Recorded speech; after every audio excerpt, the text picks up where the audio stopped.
So it's been a minute, but I'm hoping that I can buy your forgiveness with a book haul.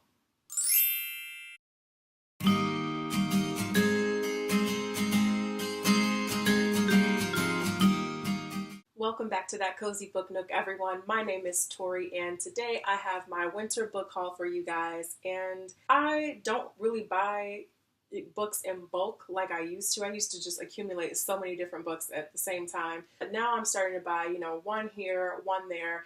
And so these are ones that I've accumulated over the course of maybe 2-3 weeks, maybe even the last month. So I have them here for you. There are 7 of them, so let's go ahead and get started because I'm really excited about these. So this is the Chimes, and if you guys are familiar with A Christmas Carol at all, I think the Chimes really follows that same vein of storytelling. A Christmas Carol follows that iconic character, Ebenezer Scrooge, and Scrooge, he's not a nice guy. He's not someone that you want to come in contact with any season of the year, especially around the holidays. And so Scrooge ultimately meets the ghosts of Christmas past, present, and future. And so kind of in that same vein, we have the Chimes. This this novella actually follows this man named Trotty Veck. He is a poor working class man. And just after a long, hard day at work, he sits down, closes his eyes, and just listens to the bells chime of from his favorite church. And so during that relaxation, he starts to hear someone or something calling his name. And Trotty gets up and he goes out of the house and he climbs the bell tower to find out where this sound is coming from, who's calling him. And at the top of the stairs, he meets goblins. No, I'm not making this up. It's in the synopsis. He meets some goblins. He also discovers that during his ascent up at the top of the stairs that he has actually died in the process. From there, he is taken on this journey by the ghosts or the spirits of New Year's Eve to show him what his life is like now that he's gone. He's leaving behind a wife and his children. And so this sounds really interesting. It does remind me a lot of A Christmas Carol, so we'll see how it plays out. And just being, the second book in Charles Dickens' Christmas stories, I think it'll be really fun to read around this time of year, so I cannot wait to get to this. Next up, we have Geek Love, and this is by Katherine Dunn. This came on my radar about maybe a year ago, and I just never really paid too much attention to it, but just kept hearing about it. And so finally, I was browsing through half-price books about a week ago and just saw this on the shelves and thought, well, this is my opportunity. So I bought it, and I cannot wait to read this in the next couple of weeks because it actually is pretty short. So I think I can get through this fairly quickly. It sounds so intriguing. Geek Love follows a carny family, or a traveling carnival family, and they are setting out to breed their own human, what we think of as sideshows or freak shows. And so we have in the family Aqua Boy, we have a hunchback, we have Siamese twins, and we also have this normal, average-looking teenage boy. And he's actually going to prove to be this carny family's greatest asset, but also their most dangerous one. Geek Love just sounds super intriguing, and supposedly it will challenge our ideas about what we think of as beautiful or ugly or normal or, freakish or things like that, and just what it means to be family and what does that entail. And so I think that will be really interesting to look at in the context of this upcoming holiday season, a time that we usually spend with our families, and ideas are flying all over the dinner table and stuff like that. And so this just seems like something that would be really great to read during these upcoming weeks. Next up, and I think this is a good one, we have Linden Hills, and this is by Gloria Naylor. Gloria Naylor recently passed away at the end of September of this year, and though she has a few books under her belt, she was most known for writing The Women of Brewster Place, and Linden Hills will actually be my first Gloria Naylor book. I have read excerpts of The Women of Brewster Place for analytical discussion and things like that for my lit classes. Just reading those excerpts, I completely fell in love with Gloria Naylor's voice. It's just so matter of fact. She doesn't sugarcoat anything, and it's just so incredibly gripping. So I'm really looking forward to more of that in Linden Hills. Linden Hills is an affluent Black community, and they have their showcase of these large, elegant homes, these immaculate lawns, and these other indicators of wealth. And like Linden Hills is a sign of making it. but no one really knows what the specifications are to making it. They just know that they have made it once they get to Linden Hills. But even once you get to Linden Hills, that quest for mobility is even greater. You know, people are still not really satisfied with their status. And so it's not as overt as people on the outside trying to get to Linden Hills. It's a lot more subtle once you're in Linden Hills and trying to move up the ranks.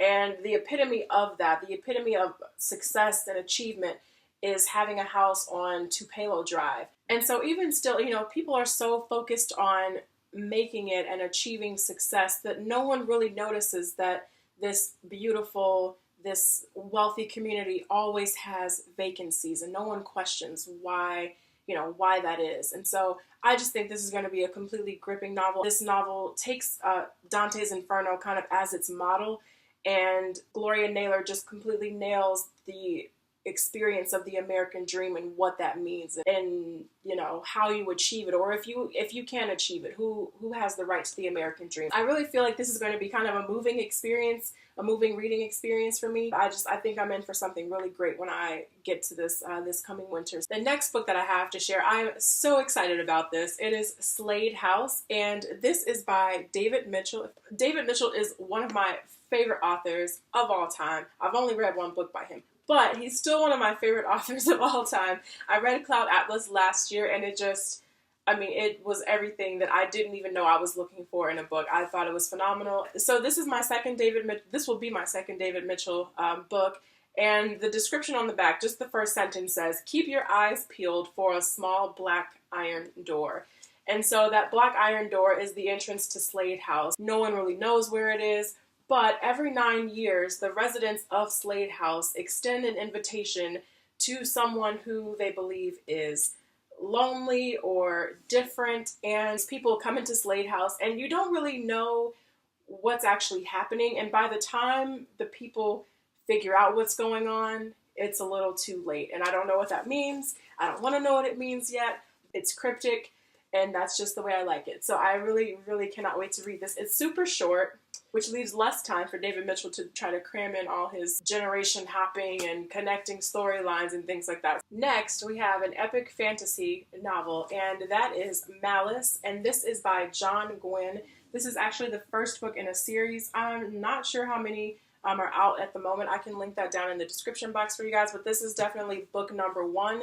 And I think this is just what I need for the winter season. You know, I've heard this as being kind of old school epic fantasy, so we'll see what that's about. Fantasy is one of my favorite genres, fantasy and sci-fi, but mostly fantasy.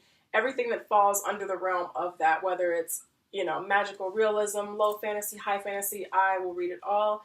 I love it. Currently, I've been reading Game of Thrones. I've been reading that for a few years now, but I've actually only made it to book 3, and book 3 is A Storm of Swords, and I'm not disliking Game of Thrones. I watch the TV show every now and then, but mostly been reading the books, and I don't dislike it, but I feel like I'm growing a little restless just reading the books. There are so many characters. There are so many characters to keep track of, and I'm not really fond of all the POV switches because I think some are stronger than others, so I just feel like I'm kind of growing restless reading Game of Thrones. And so I think Malice will be that thing to kind of get me back on the epic fantasy track, so we'll see what happens.